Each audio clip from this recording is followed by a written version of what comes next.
What's good with y'all, man? Let's talk about it. I'm a little bit late. I'm a few hours late, man. After that Lomachenko fight, I knocked out. I want to react right away and do a breakdown of the fight.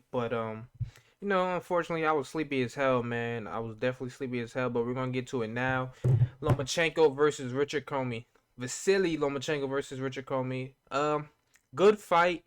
This was one of those dominating this was one of those dominating competitive fights, if that makes any sense. Yeah, Lomachenko pretty much won. I gave Lomachenko 10 out of 12 rounds easily. I think some people might even make the case that he won 11 out of the 12. I'm gonna tell you what rounds I gave him right now.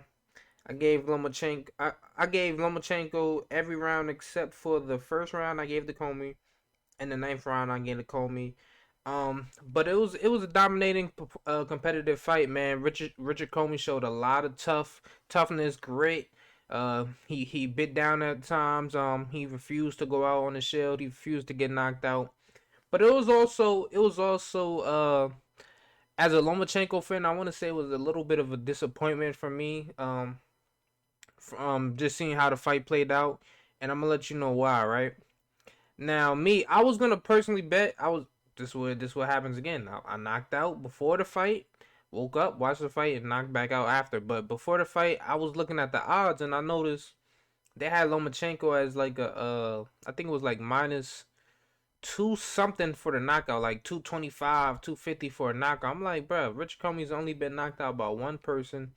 That one person has been Tiafimo, and that was on a shot where they both loaded up with right hands and they both took a chance, and Tiafimo won that. He won that exchange, right? But other than that, Richard Comey has never been knocked out, and I didn't think Lomachenko was gonna be the guy to knock him out, right? Knock him out again. I thought Richard Comey had enough power and length to keep Lomachenko from ever going for the kill. And honestly, that's pretty much what happened, right? There was moments Lomachenko did knock him down. What round was that? That was the seventh round. He knocked him down in. And this is what disappointed me in Lomachenko, right? As a guy who was high on Lomachenko winning by decision instead of knockout, was plus money, which is I don't know, bro. I'm so mad I missed it on that bet. As a guy who was really wanted that bet to win, even though I didn't get to place it, Lomachenko took his foot off the gas for whatever reason.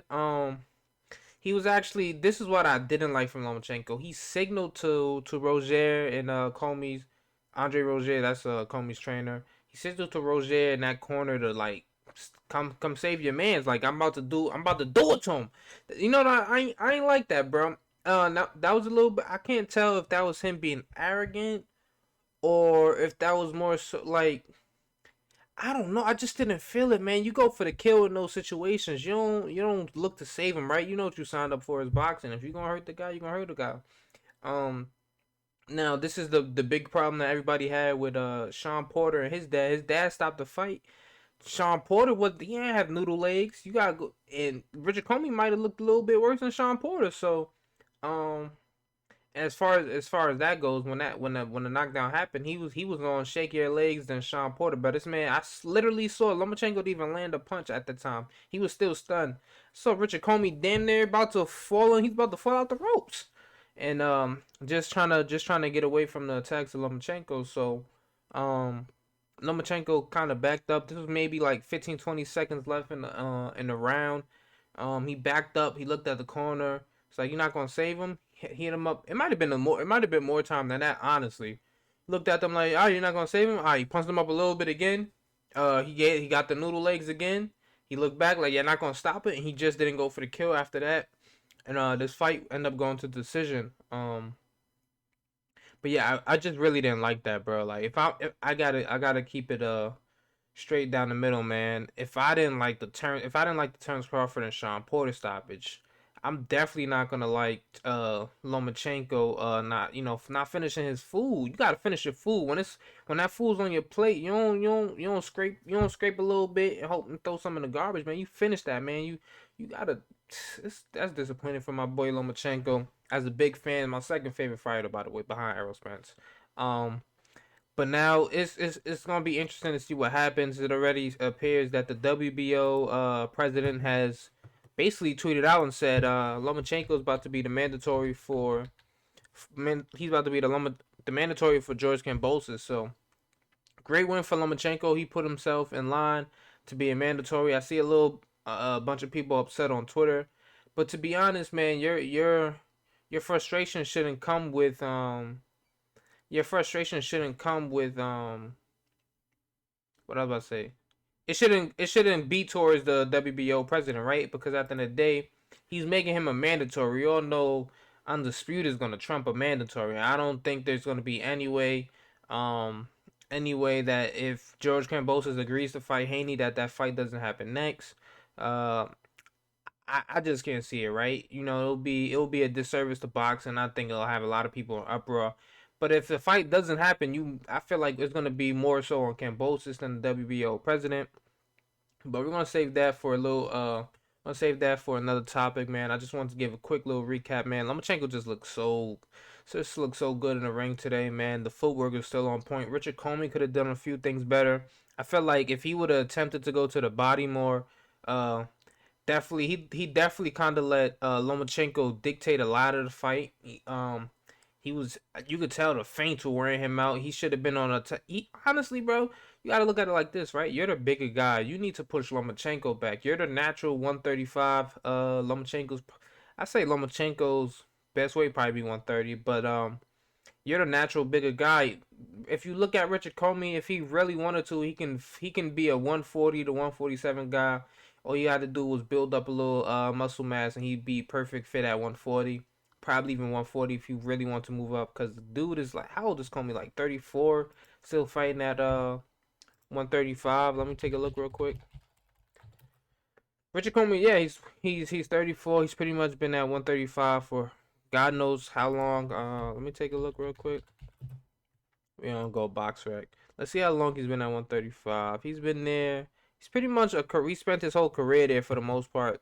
The lowest he's been in a fight was at 132. I'm pretty sure that was kind of like a catch weight, and that was in 2011. So he's been at 135 for basically his whole career. So uh, definitely a guy who should have used his height, his size advantage, 71-inch arm reach, bro. You gotta use that to your advantage. And I just felt like he didn't do a good job of that, but he did do a decent job of going to the body. He landed a few big shots on Lomachenko, but for the most part, you can tell in a sense that he might have got a little tired out because there was points in the fight where when Loma tried to pivot out, he would pivot with him, and he wouldn't let Lomachenko get the angles. And then it's later like second half. I don't even want to say second half of the fight. I think this probably started like round four or so. He was being a little stationary and not pivoting out of there every single time with Lomachenko. And against a guy like Lomachenko, who's so technically efficient, the footwork is amazing, just beautiful thing to watch. You got to really be on point every single second of the round because you don't want to make one false misstep. That's a barrage of punches coming your way. Turns you, lands with the straight left hand. So that was one thing Comey needs to work on. His coach even talked about it after the fight. His trainer Roger talked about it. So with all that being said, man, Lomachenko looked good. Everything was on point for me. His shoulder it didn't look like he had any problem with his shoulders, right? So he came off a dominating performance against Nakatani, a guy who Tio struggled with, and I don't like doing the triangle theory where you're like, oh, this guy beat this guy, so he'll beat him, right? But it's not always like that. Styles make fights. But it's still impressive to see Lomachenko deal with Nakatani easily. I think that was Nakatani's first time being stopped, even though he's been dropped before. That was his first time being stopped.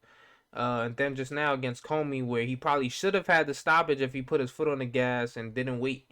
Trying to basically beg the corner and show mercy for his corner to throw the towel in. But all in all, good fight, Lomachenko. Let's see what happens next. I don't really have much to say after that, man. I would love to see you guys' feedback on the fight. I feel like I know there's probably something I'm missing that I didn't talk about, but oh well, we're 9 minutes in. And that's about it, man. Let me know what you guys think in the comment section below. Don't forget to like, subscribe, do all that good stuff, man. I'm out. Peace.